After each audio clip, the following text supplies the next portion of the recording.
Hey, welcome back to another episode of the Glow Smarter Academy. I'm your host, Chris McGeady, and the episode title for today is "What Firefighting Taught Me About Sales." And I wanted to have a little bit of fun with this because recently I was on a call on one of our group coaching calls, and I had started talking about the acronym. And if you've listened to any of the past episodes, you might have heard my three W's, which I use for sales, which is the why, the what, and the what, which I'll go into in a second. But they said, I thought you weren't a big fan of scripts. And I said, I'm not. Scripting is good as a tool. I always say that, but not an end all be all. And what I like about acronyms is it's also a tool, but it's something that I can compare to my past history in the Firehouse, and why we use them is what I'm going to dive into today. So let me give you an example. It's probably easier on the EMS side. Everybody has their acronyms. You can probably remember back in school when you had your acronyms to learn Northeast, South, to West, or math acronyms.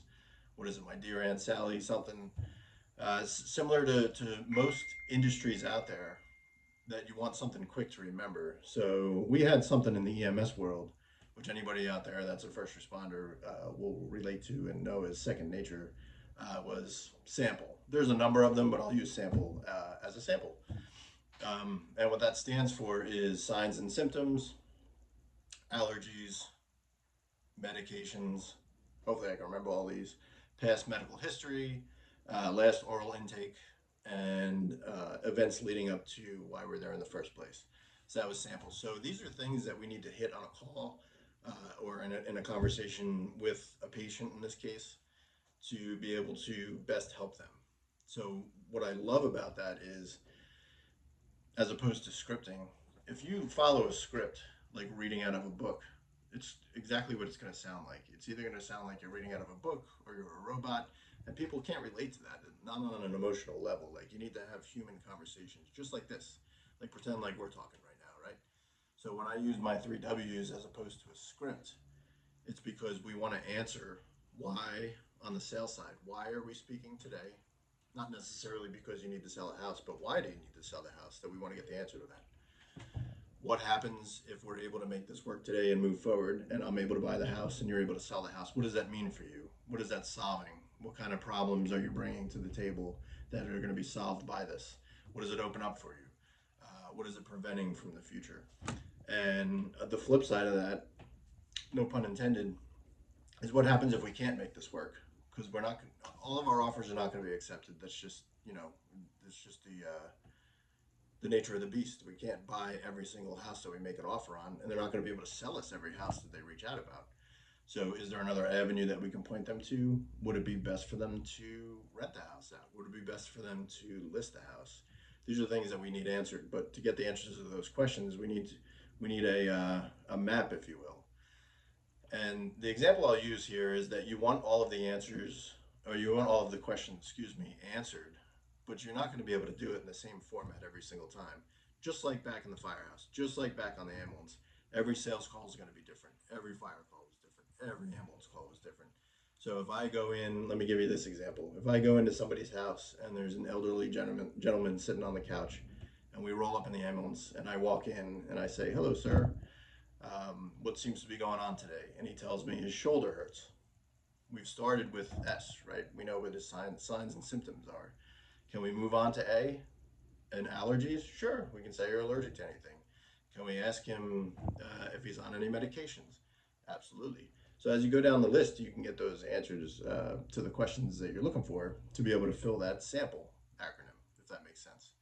Now, we do the same thing on the sales side.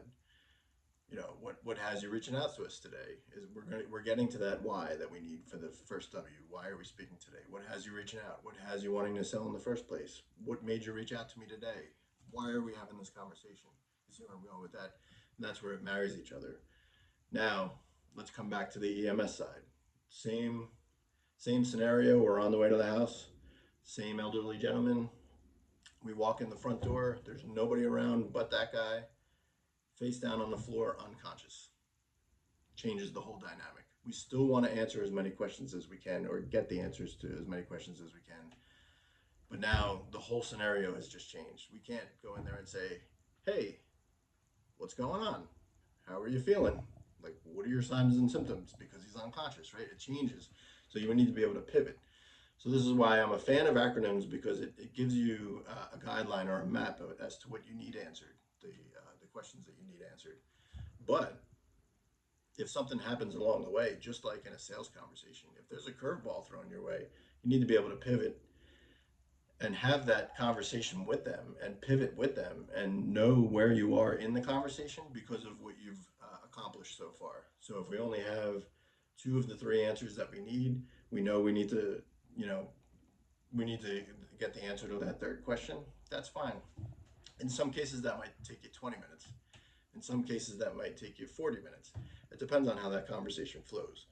But just like back in the sample example that I gave you from the ambulance with the unconscious guy in the second example, if we get into a sales conversation and I'm reading out of a script and I know that my next question is this, and they say something that's irrelevant to the next question, and I ask it anyway, now I sound dumb, right? It lowers your status to the person you're talking to, and they're like, man, this sounds like a robot. This sounds like everybody else that just came out of a textbook and gave me a call, right? So we want to try and put the human back in these conversations. Just have a conversation as if you were talking to a friend or a family member and you want to find out a bunch of information. I've always given the example of, or the analogy of, just pretend like you're a 5-year-old child trying to get something, trying to get a snack or something like that. And mom says no. You know, you're not going to be satisfied with that no. You want to know why she said no. Maybe it's too close to dinner, or maybe it's you've had too much today, or whatever that reason is. You're going to dig deeper as a 5-year-old kid when you want something and you don't get it, right? So this is the same in sales. We want to know more of their story. Let's get more of their story. So that's my analogy as far as acronyms are concerned. Like I said, my 3 W's I explained before. If the 3 W's don't work for you, have some fun with it. Know that you're setting a process for yourself, and with that process, you have to get a number of questions answered. So if the 3 W's don't work for you and you're not going to be able to remember that, come up with something that does, something fun that you'll be able to remember that still tackles the same questions that you're trying to get to in the first place. You know, why are you speaking? What happens if this works for you? And what happens if it doesn't?